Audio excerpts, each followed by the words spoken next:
wearing the same suit, so you can recognize me. For those of you that are new, I'm going to nerd out a little bit on Asheville, North Carolina. That's where I'm from. But Asheville is up in the mountains. Beautiful scenery, you all know it. Bluegrass music, beer. We've got 40 breweries in town now in our MSA. It's kind of crazy.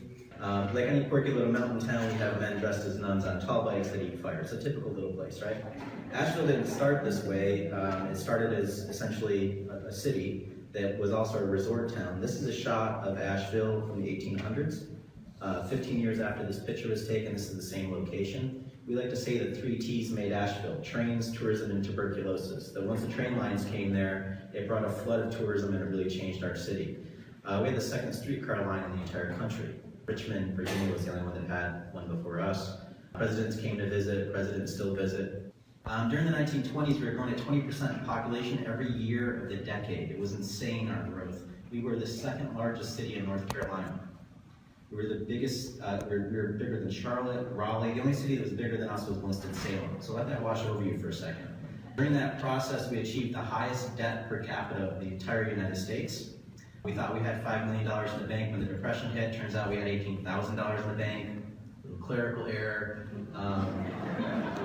Our city council was indicted and the mayor committed suicide 3 days after the indictment. So we call that leadership in Asheville, but that's kind of how we entered the Depression. Not a good sign. Thomas Wolfe, again, this is what he had to say about Asheville. This is what he wrote in Look Homeward Angel. Asheville has squandered fabulous sums. They've flung away the earnings of a lifetime. They've mortgaged those of a generation to come. They have ruined the city, and in doing so, they've ruined themselves, their children, and their children's children. Some really kind words to write in a book about your hometown, right? So, you know, his family was threatened. His parents were told never to let him set foot in town again. His second book was called You Can't Go Home Again, for obvious reasons.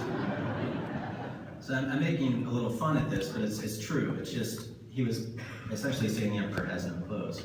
To show you the damage to the children's children, in 1976, we finally paid off those bonds. It took us 40 years. So in that period, we couldn't do things like urban renewal. We couldn't do any of that stuff. We couldn't damage ourselves the way that other cities did because we were essentially bad debt. To show you the damage of getting, you would think that this would be a proud moment to get out of it. I mean, it was proud for Asheville. You see that we've got 3 guys that get Miss Asheville to wear a tiara. They burn the last bomb. But the crazy thing was, it's the third headline in the paper. The lead headline was somebody dying in a prison fire in some other county. Right? This is the damage to our psyche. It would take us decades to get out of this. When we got out of it, we started doing what other cities did. We cut a highway through the north side of downtown, which became the Crosstown Expressway.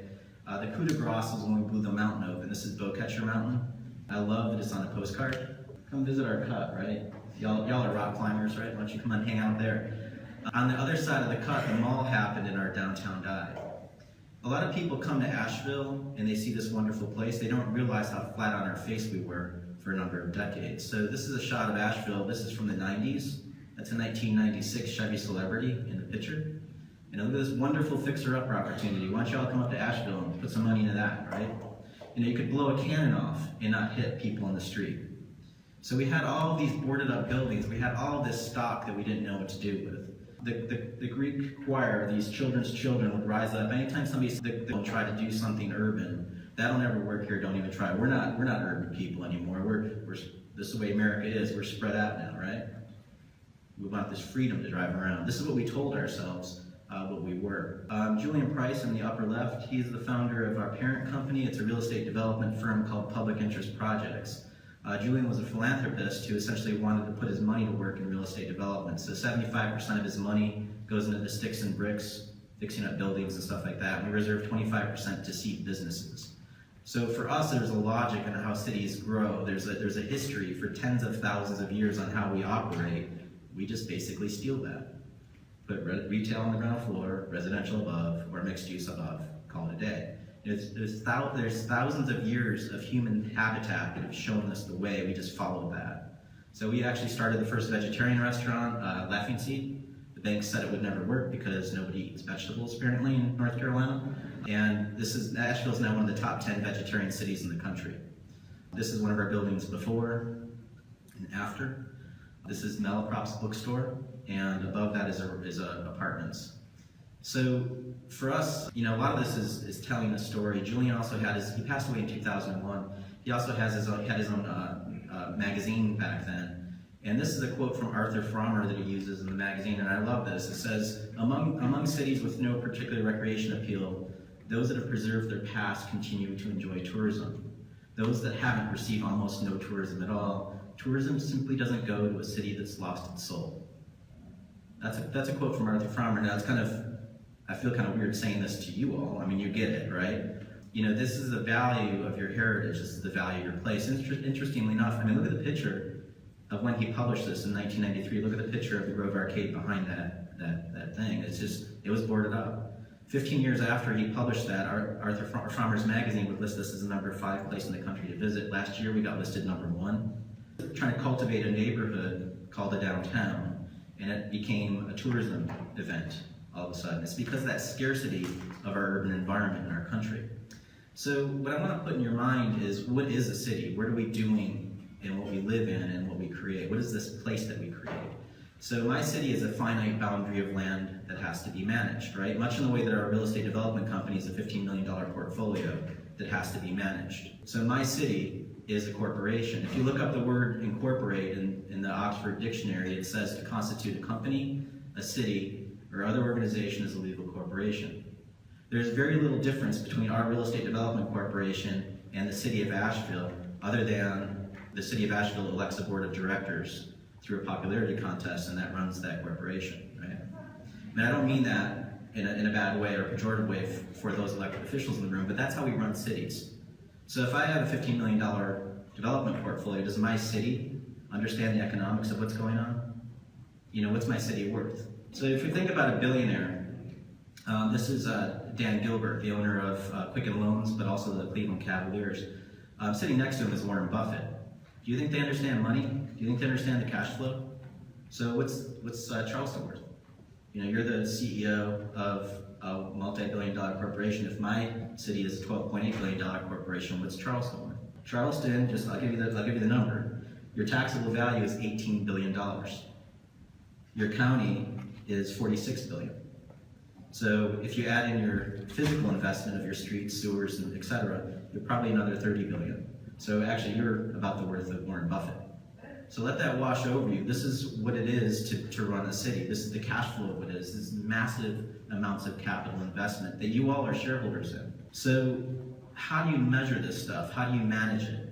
What's the data that's going on behind that? Are you testing it? Are you bench testing it? So we like to look at land or buildings as a crop. When a farmer has a field, the farmer doesn't go out and just till all the soil, does he? No.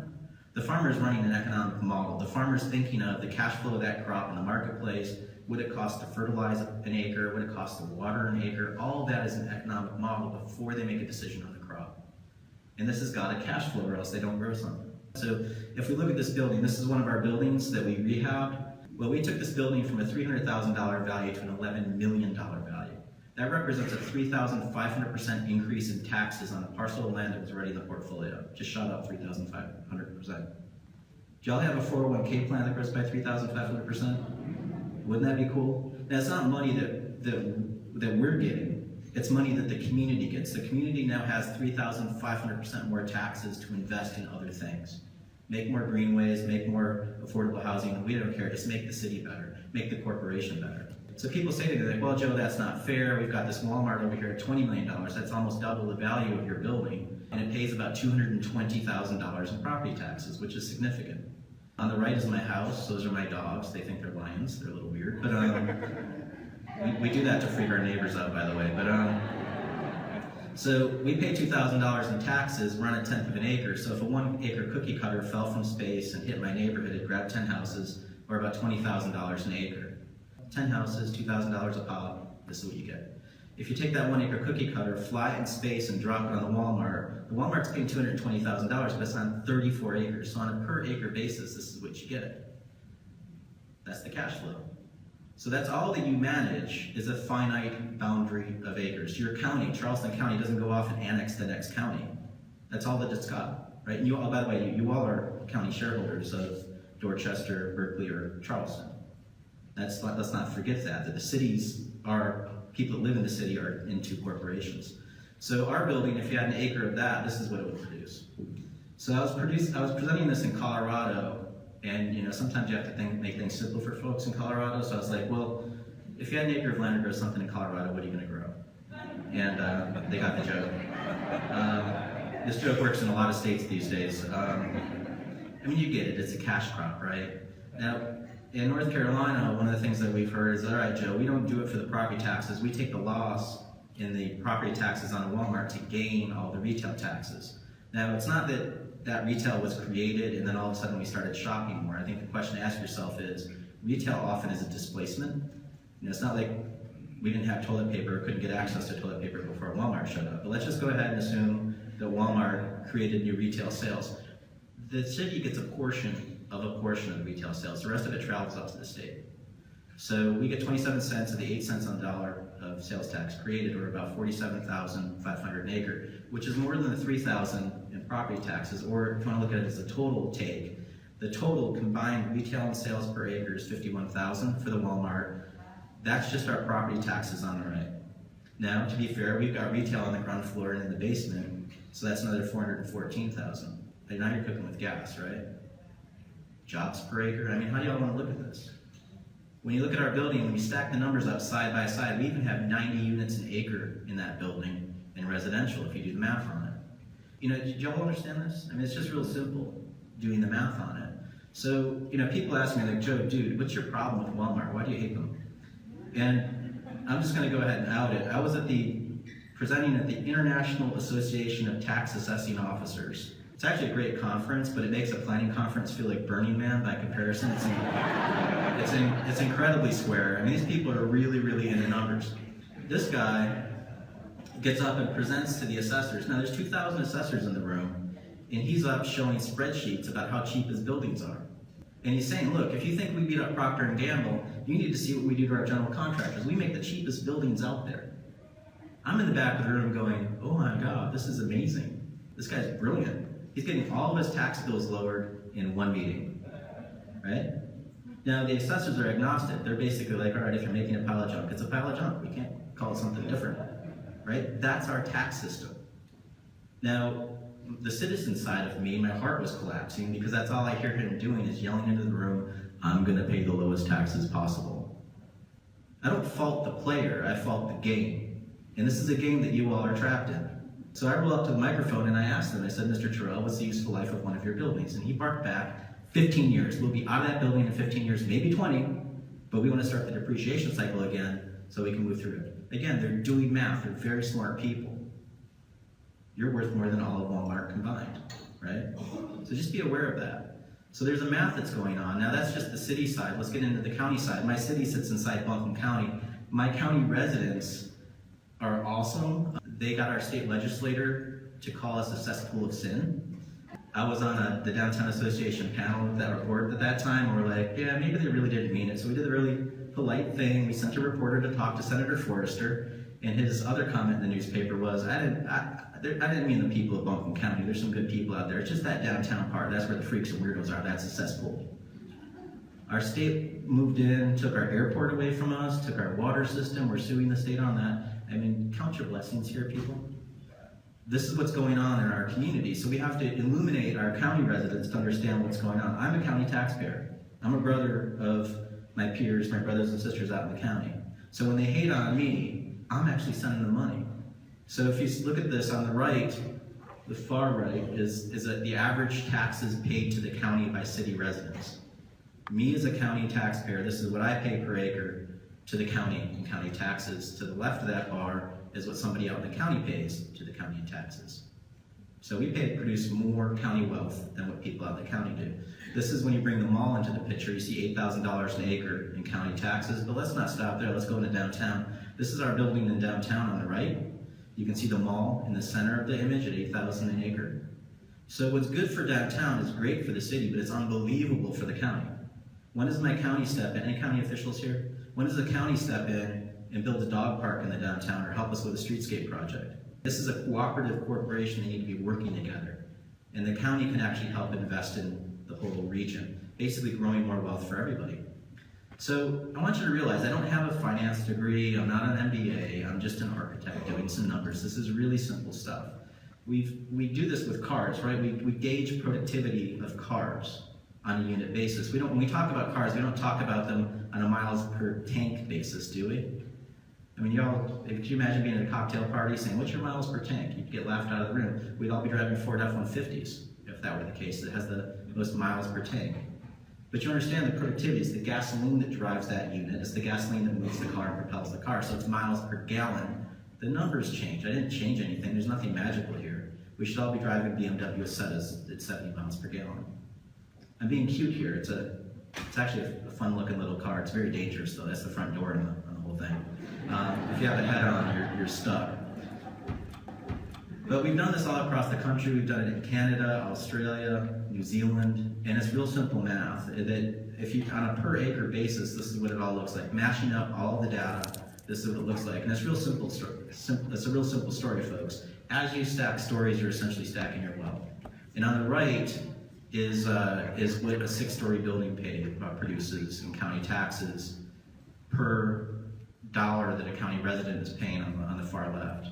And you see that the Walmart and the mall aren't that far above residential on a productivity basis if you make it down to the unit of apples to apples. And again, don't fault the system, just realize this is the game that you all are playing in. Just be aware of that. These are your controls, this is your policies. Now, when people see this, they're like, Joe, this is a real simple concept to grasp. That's all you have to do is per acre. It's got to be more complex than that, right? And it's not. And then when you finally have that moment where you're just like, oh my God, this is so simple. Why haven't we discovered this before? People ask me all the time, I'm like, look, we patented putting wheels on luggage in 1972.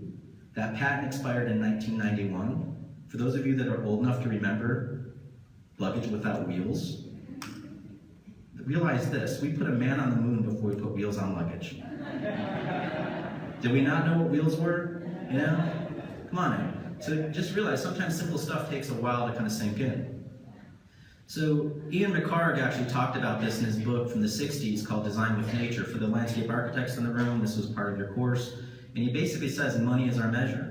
Now he goes on to criticize American culture. He's Scottish, but he was teaching at the University of Pennsylvania, and I love this. Money is our measure, convenience is cohort, the short term it span, and may the devil take the hindmost as its morality.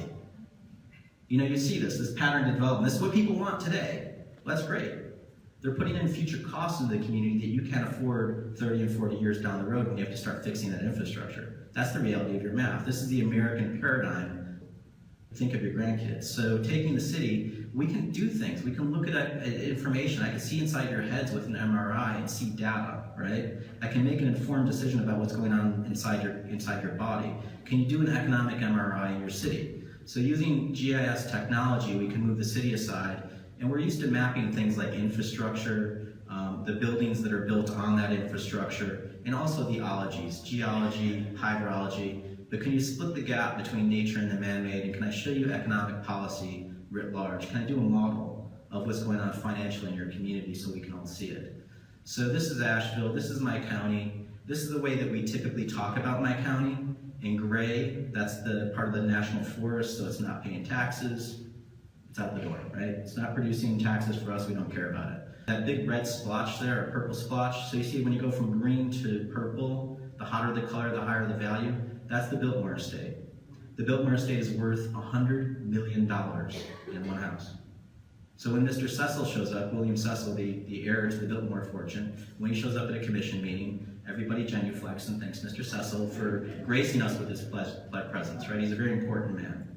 But he owns 8,000 acres of land. He's got the biggest house in the country, not only Asheville. So of course it's worth a lot of money. He's got the biggest gas tank, 8,000 acres. So on a per acre basis, rather than saying let's look at the total value, let's look at the value per acre. The map changes. Let me just show it to you in 3D. Can y'all guess where downtown Asheville possibly is? And what we learned from this model is not only can we see downtown Asheville, which peaks at about here, we can also see lessons in Black Mountain, which is a little town of 12,000 people. You can see Main Street popping up in Black Mountain. This is not a massive metropolis. So it's like little baby bear next to mama bear, right? This is the pattern of urbanism that we used to build intuitively for thousands and thousands of years. So y'all are probably wondering about your numbers. This was a lot of fun. You guys are incredibly distracting. You have way too much cool stuff going on, and we kind of nerded out a lot. So I'm gonna try to show up as much as possible. So I wanna thank Michelle for this quote. I put you up here. You know, you're surrounded by water, and it's not necessarily just your ocean. As you go in, you've got water. And this is something you have to contend with. This is something you are, this is who your landscape is. Be aware of that. It's an incredibly important map to have from Michelle Map. Got these cartography joke, this is great. So this is the way that you look at your miles per tank, so you can see the hot parcels. Again, those are massive tracts of development up in Dorchester County. But again, if you do a per acre analysis, this is your 3-county MSA. Here's your per acre assessment, and here you are removing the water. So this is showing you the waterfront. We just want you to be aware of that. There's a transference value of water. You all understand that along the beach, right? So here's just stripping out your city, and here's your 3D. So what you can see here, obviously the island effect of what's going on with the islands. You all know that it's not, you don't have to be a rocket scientist in real estate to understand beach value. We all know that that's expensive. But you can start to see that what you cultivated in your urbanism, right? The value of your downtown writ large over the region in 3D. Zoom in a second. And so there's lots of stories here. I'll try to break this down into different typologies of development patterns, but stripping out the beach is probably the best way to look at yourself. So the beach is something that God gave you, an ocean. But you can see here what your ancestors created in urban value. These are buildings that were created that don't have any waterfront view. And you can see the potency of that. It's the urban environment, it's that environment, that sense of place that you all created or your ancestors created that has returned itself in value over time. So just focusing on the city, the core, again, this is obviously distracting for us. It's just giving us so much information. Your land area, or sorry, the property taxes that the old city pays is about 13% of the county's property taxes. Yet it actually shows up statistically insignificant in land area. It was less than 0.5%. That doesn't even show up in the chart. So the rest of the city is taking up is producing 17%, but only 8% of the land area of the county. So this is how you can help gauge potency of your footprint. Did y'all get that? Going into the MSA now and taking the whole rest of the area, the old city is about 8% of the value of the entire MSA, but even more statistically insignificant in land area. So, and you can see what the city and the rest of the county is. Again, these are all charts that we'll have available for you all, but this is your data of your productivity. Y'all got quiet. Is this too nerdy? You cool with this? All right. You know, we're trying to figure out, well, what is it that makes you so special? How can we put a number on it, or how can we understand it better?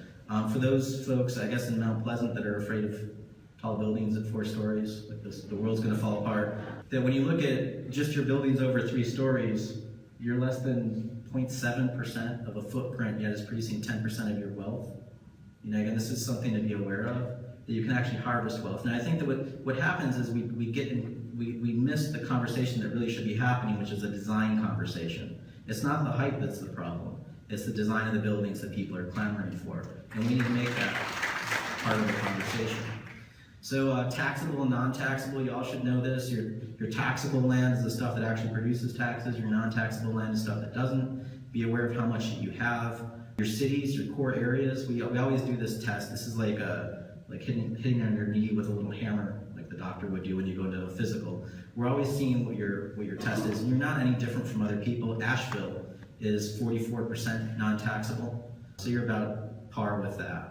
Typically, core areas have a higher percentage of non-taxable. They're carrying the higher burden, even though they're the most productive. So this is just something to be aware of. This is your most fertile soil. This is producing a lot of wealth. Don't take a lot of it off the tax base. Your retail sales.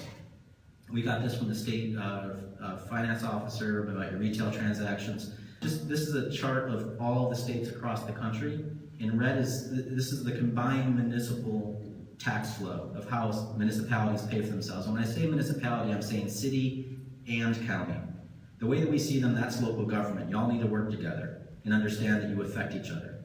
So you're about in the middle of the pack. Most of your community is run off property taxes. You see in green, that's your retail taxes. Blue is transfer taxes, stuff that comes from the state or from the federal government. So basically, the good news is you actually control the property stuff. So you actually can benefit from the taxes. It's a cash flow you can handle.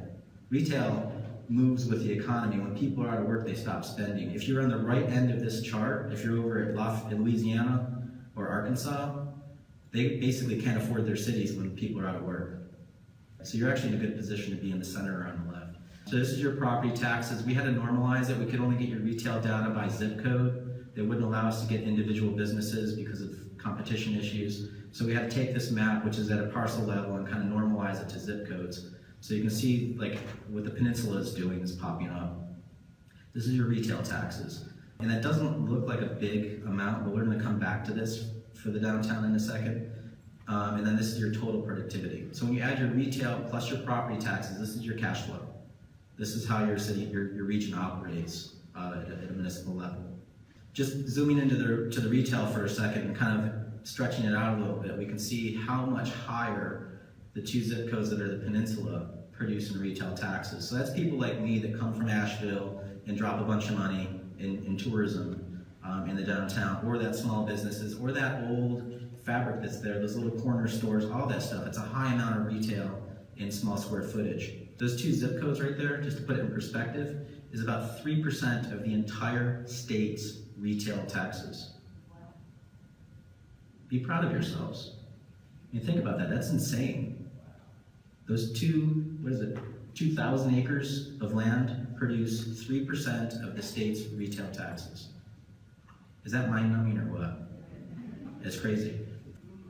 So just to run through some examples, on the top is the Mount Pleasant Walmart, on the bottom is the Tanger Walmart, which is pulling about, let's say, $867,000 an acre of value, which is about 1.5 times the value of the Mount Pleasant Walmart. And it'd probably be double the Walmart just up the street in value. So we took we're gonna hold on to the Tanger Walmart is let's call it the control subject. Everybody's got a Walmart in every community, we always grab them. So this is your Northwood Malls. Your Northwood Malls at about 1.8 million per acre. Again, we'll keep the Walmart down here at 800,000. So this is about double the value of the Walmart. Here's the Outlet Mall at about 2.7 million, which is worth double Northwood Malls. Again, these are just numbers to keep in your mind. And we'll come back to them. As you get into different typologies, on the top is this, I love that it's called the standard apartments. It's kind of your standard apartment. It's about 2.7 million, so it's about the value of the outlet mall. On the bottom, this is what happens when you start to add density in a strip mall. This is the strip mall here. This is a 3-story office complex, and it brings the value up to about 8 million. So cultivating that density and mix of uses, you're actually cultivating your wealth in the process. On the top is the Mount Pleasant Town Center, about 2.3 million. And on the bottom is that controversial Boulevard project. So for the folks in Mount Pleasant over there, at about 10.4 million value per acre. I just want to let you wash over this for a second. It's kind of funny when when I did my MapQuest Google Maps to drive around, and I Googled Mount Pleasant. The center of your community, Mount Pleasant, for the folks in Mount Pleasant, showed up at that town center thing. It's 2.3 million, let's say. When you get into the actual historic core of Mount Pleasant, where that star should have been, you're seeing that it's at about 7.8 million an acre. And again, this is what your ancestors gave you and bequeathed you in wealth. On the bottom is North Charleston. Now we're about, let's say, 19 million an acre for North Charleston. Who would have thought that Main Street, North Charleston was pulling that kind of value? And again, keep it in perspective. Look at the Walmart over here at 866,000. Realize that Walmart is only going downhill from here. And this North Charleston stuff has come back and given you wealth for generations. So the Ion Town Center is about 12 million of value per acre. Again, compare that to the Mount Pleasant Town Center at 2.3 million. So what gives you more wealth? What pays you more taxes for your county? The infill that's going on in Mount Pleasant, this was a lot that was split into 3 houses. So these 3 tiny little houses that are here that don't have backyards or anything, that's pulling 13 million an acre of taxable value, which is more than the town center. So other infill projects, this is an infill project called Earl's Court in Mount Pleasant. These are little 3-story houses that are kind of pushed in, and they're about $11 million of value per acre. Again, harvesting new wealth. Mount Pleasant is building new wealth in a high potency way with these buildings, which is the basic Charleston type. We find them in this district, which is over at St. Philip Street in Cannon. This little Charles Street infill project is pulling about $7 million of value per acre. It's all built in the backyards of buildings. So again, these are things that you can find all over your community. When you do the MRI, you can see these little spots of tissue that produce wealth. So let's speak about your heritage.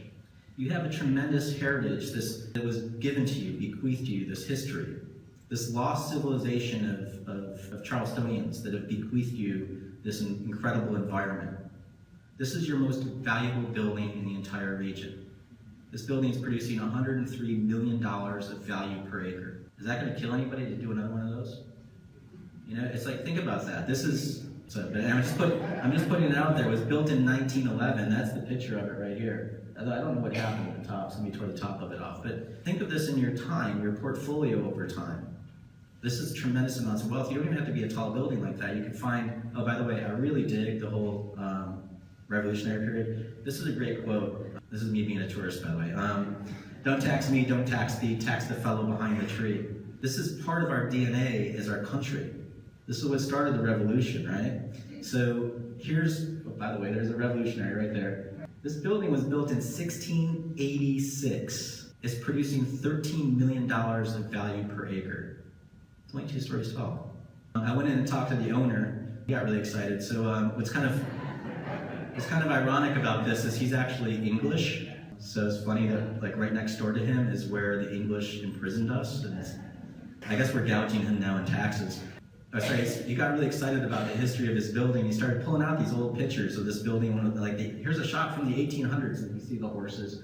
I mean, this building has produced a tremendous amount of wealth, and it's always sold liquor since the 1600s. Think about this. This is your history. This is about what we gave ourselves in the past. We can learn from this. On the wall, he has this great quote from Thomas Jefferson about taxes and taxing the line. We need to make taxation and how our cities function part of our literacy, the same way we talk about zoning codes. This is all about our cash flow. Just up the street, this is a building at $88 million of value per acre. It was built in 1718. So we started thinking, we're like, these buildings predate our country. So think about that. The Declaration of Independence was signed after those buildings were built. So we pulled all of that stuff. If you take all the buildings that predate, these are some plantations that are out here where there's apparently a building still on them. But just zooming into the core here, that's what they look like in 3D. That's data, right? Taking those same buildings and looking at them and comparing, ironically enough, they're about the same acreage as the Walmart out in Tanger. Here's what the Walmart paid in county taxes. Here's what this group of buildings paid in county taxes last year. So think about that portfolio contribution for over 240 years, consistently paying you that. Yeah, they weren't all gussied up throughout their entire life, but they never lost a tremendous amount of value, and they've come back to give you more. This was a whole lot of fun to find this stuff, by the way. We're nerds, we dig this stuff. So it's about 13 times the county tax production of the Walmart. That Walmart was built in 2005. So by Mr. Terrell's own testimonial, that Walmart's going to be gone by 2020. That's the reality of what's going on out there, the built environment and the decisions that are happening that affect your pocketbook and your future. So what's crazy about this, I mean, you know your history, you know better than I do. I mean, we find this. So this is the fire maps that community, that part of your town lived through. Massive fires, earthquakes, hurricanes, and it keeps on coming back, producing more and more wealth for you. Build resiliency. Those lessons are here from your predecessors. We're excited. We typically don't get a community that's got this kind of potency in it. Anyway, just looking at your model, this is the taxes, your Charleston County tax value profile. So that 18 Broad Street's about $100 million of value per acre. This is 88 Church Street, that 4-story building. In green is mixed use, blue is residential, and red is single-use commercial. So we have the malls over here. This is the Citadel Mall, Northwood Mall. This is Mount Pleasant Town Center with the E.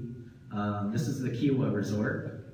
The Kiowa Resort is your most potent building in total value, but it's like the big gas tank thing. So on a per acre basis, it actually falls in the middle of the pack. It's actually less value per acre than the Outlet Mall. Here's the historic Mount Pleasant downtown at about $8 million of value per acre. Here's Ion downtown at about $12 million. This is that Ion Infill Project. Here's that liquor store at $13 million. And then here are your Walmarts back here at about $500,000 and $800,000. These are just like pulling out little pieces of your model and just looking at them as a spreadsheet. So about 1.5 acres, 1.6 acres of the building on the left would equal the entire 58-acre Hilo Resort. This is math. It's kind of simple. It's actually fifth grade math. But this is Ion Town Center. About, let's say, 10 acres of Ion Town Center would equal the 66-acre Northwoods Mall. Think of that water map again. You only have so much land to harvest. Be aware of the potency of how you use it. This is that boulevard project. 5 acres of that boulevard project would equal the entire 23-acre Mount Pleasant Town Center. 2.8 acres of North Charleston would equal the 23-acre Mount Pleasant Center. Is Mount Pleasant still here? Did y'all get this? You writing it all down? Okay, cool. I'll give you all the slides, so this will be fun. But just go in with an informed decision about your data points and where your productivity is. And it's all you're basically awash in this data. You're awash in this history. And realize these are the relentless rules of humble arithmetic. If you just do the math on this stuff, you'll see a different reality. So we can look into an earthworm. I can show you what's going on inside that, right? It's like, why not do that with your own city? Investigate yourselves. Don't talk about things as what you think things are going on until you have data. So your buildings over time. In red is your population that you've grown in your county, and in blue is your city. So you had this massive explosion post World War II, where you shifted a lot more of your population out into your county. So we kind of, when Josh made this model, it was titled Pre-War and Post-War, and I asked him which war are you talking about? Y'all had a lot of them here. But it was World War II, so we separated them out. Just looking at the post-war community that you created, this is your value model of total development. So you built a lot more of your total value post-World War II. When you pull the numbers on it, you're going to see a tremendous amount of wealth that you've created from a value perspective. But what you're not seeing is the longevity of that value and whether or not it will come back. So that Walmart that was built at $20 million depreciates to nothing. By the time it reaches its useful life, it's pretty much an empty husk. I mean, you've seen these things, these strip malls and old grocery stores that don't come back. They become landfill. So your population grew by about pre-World War II. You had 32% of your population in the old city, and you only covered about 14% of your land area. As you've expanded your population post-World War II, you've expanded your land coverage by over 86%. It's a lot of footprint. This is a scatter plot. I typically don't show these, but I wanted to show you that when you hit World War II, which is on the right, so on the bottom is your time. When you hit World War II, your value drops off the table. When you look back at your model at where your, quote, value is, it's everything pre-World War II. So get into your data. Look at the way that your community operates. Look at things. We with like an X-ray, you can see your streets. You can map your buildings. You can map your parking lots. Understand how much content you have covered with that, and also understand the tax flow. That your parking lot is going to be worth what, $5 a square foot, while a one-story junky building is going to be $100 a square foot. So you're getting more money out of your buildings. That's the only reason why the peninsula looks so great is because it's dense. And just zooming across the bay there and into this little area here, and you look at this pattern, and it's there all before you. You can see the value of the peninsula up here, but you can start to see some spots in here. But if you put on a different set of X-ray specs and just look at your parking lots and your buildings, you're revealed a new pattern. When you say you don't have land, you've got plenty of land. It's all under asphalt, and people are being taxed at a very low level. There's essentially a built-in incentive to waste your real estate. Put simply, the junkier the building I make, the lower the taxes I pay. This is our cash flow. Just be aware of that. And be aware that when you have a scarcity of supply, you're also providing incentives out there. We're used to incentives like I come to a Mount Pleasant meeting, I ask for a density bonus. There's a public meeting, everybody calls me a murderer or something like that, and I freak out. And we go through that whole process, and I walk out the door, and then everybody gets swept out of office. That's our typical process of incentives. But just by the way that our tax system is set up, it builds incentives into the process. So don't hate Walmart, hate the game, understand the game, and understand that you're in control of that. So look at those patterns and see what's going on. And be literate about your tax policy. Our country was formed on a tax revolt. So there's a behavioral economics that's going on. There's numbers that are all out there. This is one of the typical things we do. This is turning off all the building value and just looking at the dirt. This is Cheyenne, Wyoming. This is probably one of the most obscene examples we've ever seen of this. This is low value to high value. Blue is cold, low value, red is hot, high value. You expect the world to look like this, and everybody in that neighborhood has the same value per acre of dirt, right? Follow me? That you and all of your neighbors are paying the same square footage value of dirt in your taxes, removing all of your houses. Now, I was presenting this in Cheyenne to a group like this, and I was like, what's going on here, where this is 15,000, and as soon as you cross the street, it jumps up to 35,000. In the same zoning category, how could you double the land value per square foot just crossing the street? The tax assessor was sitting in the front row, and she raises her hand, and she goes, you don't understand. And I said, try me out, what am I missing? And she goes, well, the more land you have, the lower the value. The mayor just about spat coffee out of his nose, he was laughing so hard. I mean, think about that. The more land you have, the lower the value. That's a built-in assumption inside the tax models. So I said to her, I said, well, I've got 3/4 of a mile of street here, 3/4 of a mile of street, another half mile and a half mile. I've got 3 miles of infrastructure on this property. This fellow's got 200 feet. She goes, yeah, we don't count infrastructure in the assessment. Think of any business that would operate that way. Logitech, that built this clicker. Don't you think they figured out the cost of the plastic? Of course. So when we cash flow cities, we don't do that. We've been operating off a standard of taxation that was given to us by the English, which is all based on value.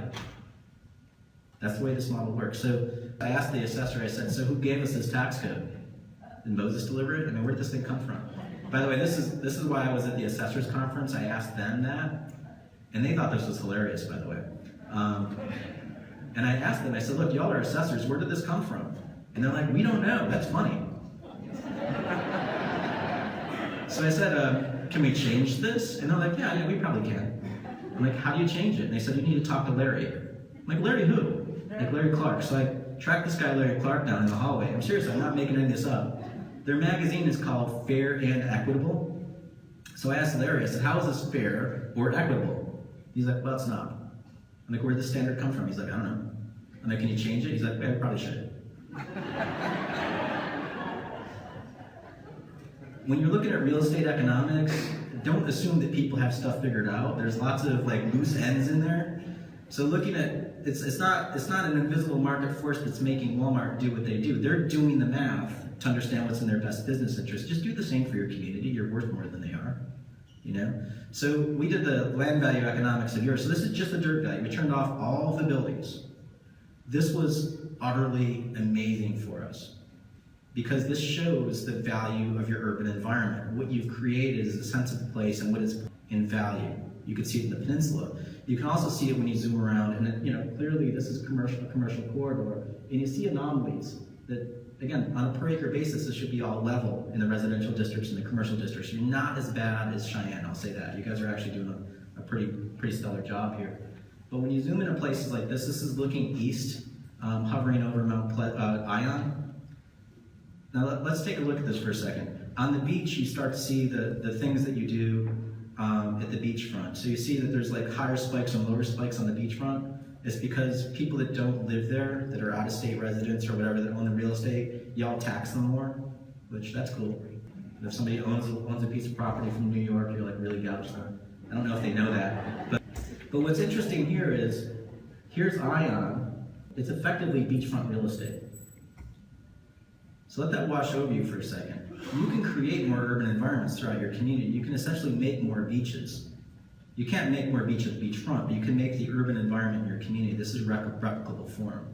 And remember what we realized about North Charleston. That downtown has that same kind of potency to it, and it will for generations. So Michael Bloomberg said it best, and God we trust for everyone else bring the data. You need to understand the math on this stuff. And people say to me all the time, like, Joe, you don't understand, this is what America wants. We want to be spread out. We want to have a big yard, and I want somebody else to pay for my highway to get to my house. That's the way I want to live. Great. I want to be 6 foot tall and have a full head of hair. I think you should pay for it. That would make me happy. Like, why do we allow that in the conversation in our community? It's cool that we all want stuff, but what can you afford, right? So we got our case study of a community that actually built itself out in that pattern. It's called Gwinnett County, Georgia. Anybody from Georgia would know what Gwinnett County was. I was under strict orders in this presentation to not use the word urban, city, town, or municipal. in the presentation. And I was like, all right, that's kind of wild. Well, why? And they told me, like, honey, you need to understand, we're rural people in Gwinnett County. We're out here, outside the Beltway. Lawrenceville's the county seat. It's a town of 35,000 people. So when we started doing the math, we realized there are 800,000 people in that county. So I called up our client, and I was like, Kelly, y'all are 800,000 people. She's like, yeah, but honey, we're 460 square miles. We're huge. What do I know? So dividing 800,000 into the 460 acres, that's density. This is about 1,900 people per square mile, which is less dense than DeKalb, Georgia, which is where Atlanta is. Now, being data nerds, we had a bunch of data, so we put it out there for them and showed it to them. And I asked the audience, I'm like, does anybody know what's in Mecklenburg, North Carolina? I'm like, how the hell did you guys get 200 people denser than Mecklenburg and not produce a Charlotte? You're 600 people denser than Nashville. Both of these places have professional sports teams. You don't. What's going on there? This is Austin. You're double the density of Austin. This is Raleigh. This is Asheville. This is what 35,000 people looks like in a rural environment. That's Chapel Hill, North Carolina. What did you all do? You know, as a planner, my head was exploded. I was like, I don't know how you can get this dense without creating a city. So we did their model, and Josh McCarty, who did your model, did theirs as well. And I was looking at Josh's model, and I'm like, that doesn't look right. Could you turn it on its side? So he turns it on its side, and this is it. This is their value profile. It looks like a 1970s shag carpet. It's like the same thing, straight end to end, right? This is what we typically see. This is Chapel Hill. So you see Chapel Hill, Carrboro, and Hillsborough, the 3 municipalities inside the county. You can see Main Street, Main Street, Main Street, Baby Bear, Mama Bear, Papa Bear, and then this is some new urbanism going on over here. You can see the value created in their profile. I'm like, how the hell did you guys do this? Their highest value per acre is $8 million per acre. Again, remember, y'all are 100 million. So this is what it looks like from the value profile. This is their highest value per acre in their community. Everything left of that is lower density. Just to rub it in, we put 3 counties side by side. Davidson County, which is Nashville, Austin, and Gwinnett County. We ran an economic heart monitor to show them how they're pulsing out. And we're like, okay, so we've got a peak value of 192 million in Nashville, which you guys are actually pretty close to. We've got a peak value in Austin of 476. Both those places are less dense, and y'all are flatlining at 8 million an acre. So I asked them, I said, look, you have all of the horizontal infrastructure that Austin has. Are you guys going broke yet? Because you don't have any of the money to pay for it. They're like, oh yeah, we're broke. How did that happen? You know, we don't feel the cost of that stuff until that first useful life, because I, as a developer, build a community, build the roads, build the pipes, I give them to you as a gift. You're on the hook to pay for them. And you feel that a couple generations out the door. I tend to think of this collapse that happened as some sort of, it was all because of financial policies. No, there's incentives built into the system that we're not seeing, and we're not changing them either. You have to put those on the table if you want to keep yourselves out of that. So realize that this is all stuff you have to pay for. It takes generations to pay for it. Don't be obsessed with big data. Everybody's like, oh, what about big data? This is all stuff that you have sitting in your community. This is simple data. Start small. And I'll close with it's hiding in plain sight. My community is worth more than all of my professional sports teams in my state combined. We're about 13, almost 13 Panthers. I can tell you that the owner of the Panthers, Mr. Richards, knows Cam Newton's towel bill. The cups in our nightclub cost 5 cents a pop. We know the numbers to be able to do the math on this stuff and keep our businesses afloat. Do the same with your communities. Thank you.